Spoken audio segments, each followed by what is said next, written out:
नमस्कार मंडळी. तर आज आहे बुधवार आणि आज आपण व्लॉग बनवणार आहे शेतामध्ये. तर शेतामध्ये आज आपण सुरुवातीला पूर्ण शेत पाहणार आहोत आणि त्याच्यानंतर गहू खुरपणार आहोत. तर 4 दिवसामध्ये किती गहू खुरपून झाला आहे ते पण मी तुम्हाला दाखवणार आहे.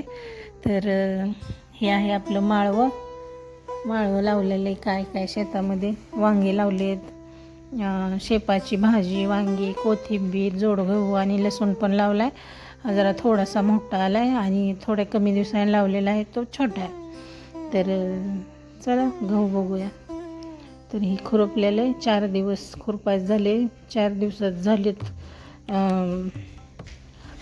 8 सारे झालेत खुरपून. तर आज मी तुम्हाला एक मजेशीर गोष्ट सांगणार आहे, ती पण गवताची. आणि ते गवत आहे आपल्या ह्या गावामध्ये. तर गवत तर काय तर सगळं धनुराचं आहे. तर मला त्याचं नाव माहीत नव्हतं. मग एकदा मी लहान असताना मामाच्या गावाला गेले तर तिथं रानात तण आल्यावर चला म्हणायचे काँग्रेस काढायला जाऊ. मग मला उत्सुकता वाटली ही काँग्रेस का असते. मग मी सगळ्यांच्या मागं लागून शेतात गेल्यावर बघितलं तर तिथं होता धनुरा, त्याला सगळे पांढरे फुलं आलेले. मग तेव्हा माझ्या लक्षात आले की ह्या धनुऱ्यालाच काँग्रेस म्हणतात आणि ह्या धनुऱ्याचं नवीन नाव मला तेव्हा म्हणजे समजलं.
हे आता आपण गव्हाला खुरपायला चालू केले आणि आपला गहू आहे आज 16 दिवसाचा.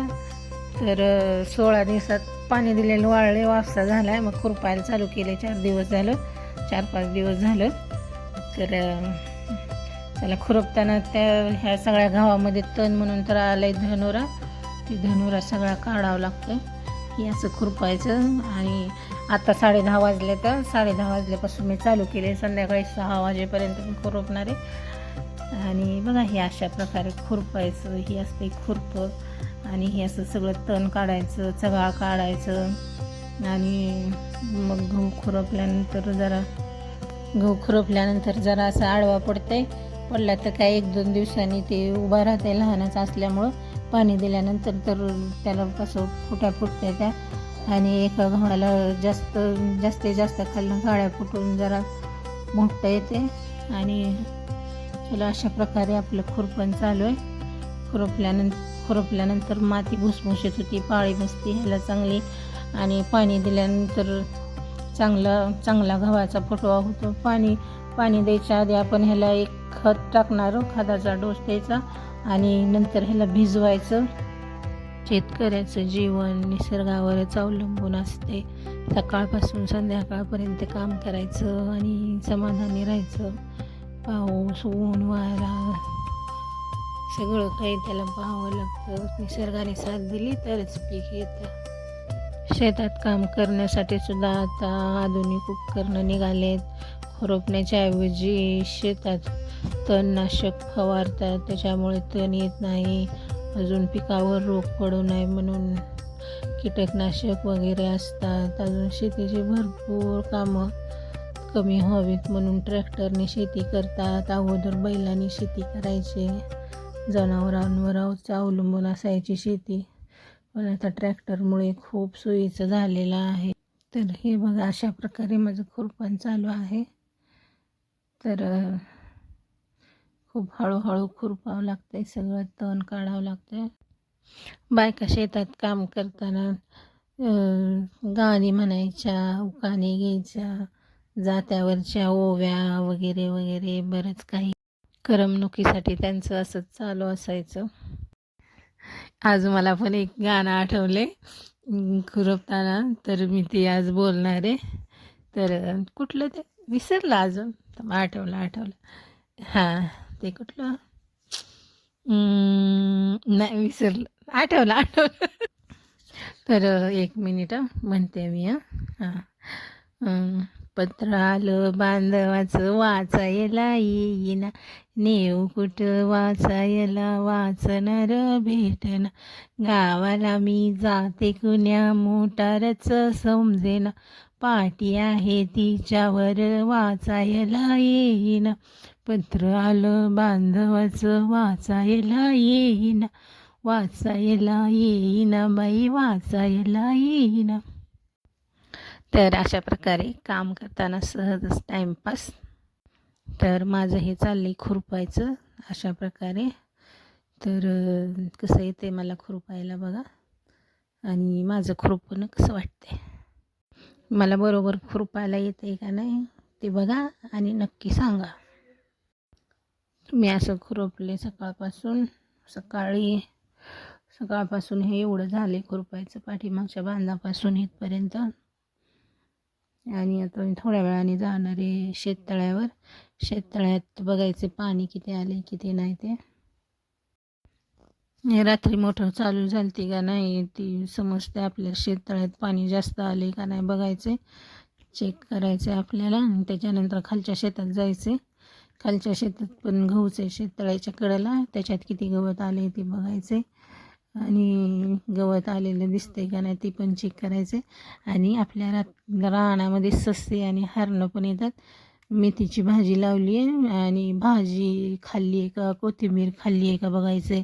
आणि हरणाचे पाऊल दिसतात का बघायचे, म्हणजे नाचून गेलेत का हरणं, ही बघायसाठी आपण जाणार आहोत. आता खाली एक चक्कर टाकून यायचे आणि नंतर अजून खुरपायचे. तर चला खुरपणं एन्जॉय करूया. मी आता चालले शेततळ्यात बघू किती पाणी आलं आहे ते.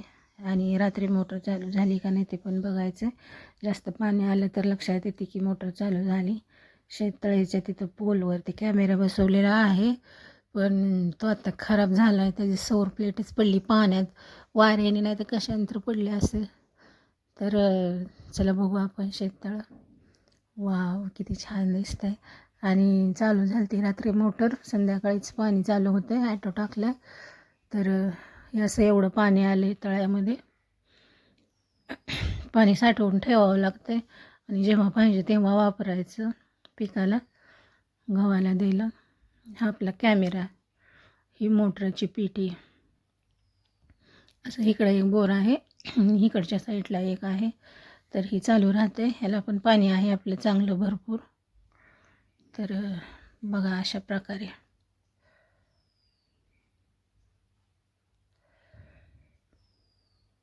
तर झाली ती मोटर चालू, भरपूर पाणी आले.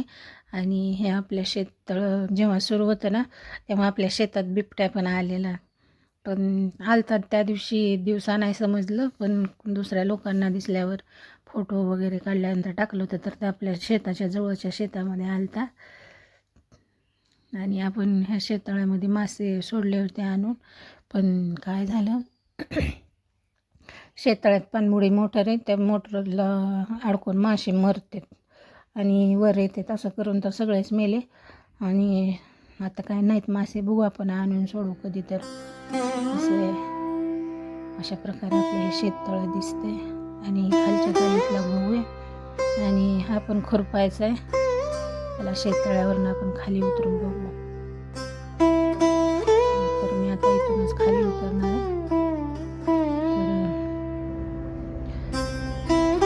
असा खालच्या तालीतला गहू दिसतोय. वरच्यापेक्षा 4 दिवसांनी कमी पेरलेला आहे, 4 दिवस उशिरा पेरला. तर हा असा दिसतंय. ह्याच्यामध्ये पण तण आले बघा, बारीक बारीक. हे जरा पातळ झाल्यासारखं वाटतंय, आलाय बऱ्यापैकी चांगला. तर इथं गवत आले मोठा मोठा धानुरा, त्याला फुलं आले, चुकून राहिलेला. 5-6 ठो माहिती, आपण तेवढं काढून घेऊ. तर असं काढावं लागतंय, काढताना तुटतंय काय काय.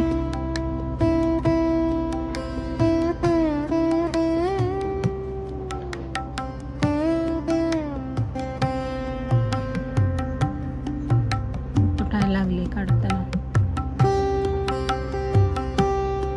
खुरपून तर घ्यायचंच आहे, तोपर्यंत दिसल्यामुळे उठून टाकावं म्हणलं. तर बघा हे असं निघतंय, उठून निघत नाही, खुडूनच निघतंय ते. आता भाजी बघायला जायचंय वरती, पलीकडच्या बाजूला थोडी लावली आहे. तर हरणं आणि ससे नाचून जाते, भाजी खाल्ली का बघायची.